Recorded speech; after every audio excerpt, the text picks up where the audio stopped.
Okay ka lang? Kaya mo pa?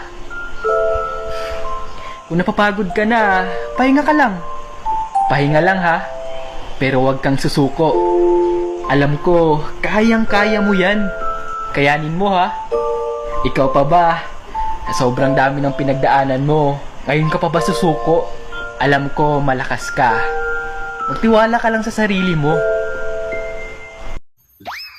Yung mga inggit at marites sa buhay mo, hindi magre-react sa post mo yan. Try mo i-my day. Nandun sila.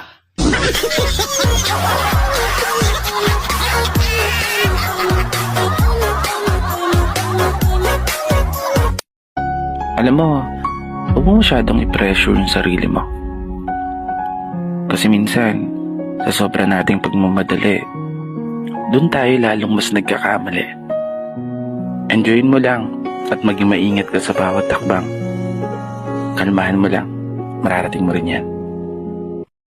Hindi daw ako nakakatawa. Hindi naman po talaga ako nagpapatawa. Nagko-content ako para palungkutin ang mga inggiterang katulad mo.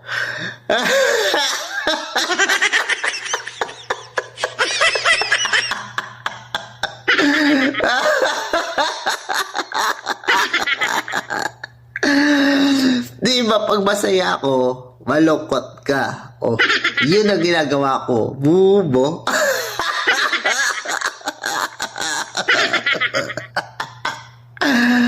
Tabi dyan, di ako kausap ko. Walang away-away, bati-bati tayo! Di naman ako papatawa. Ito na ba para tuntip mga asar?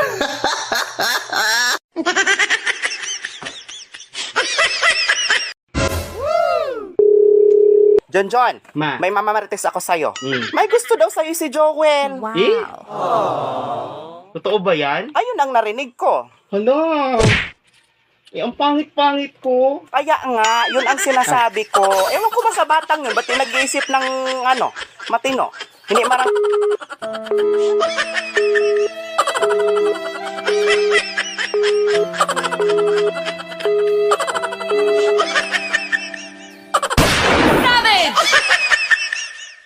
Kayo ba yung mag-a-apply? Bakit ngayon lang kayo?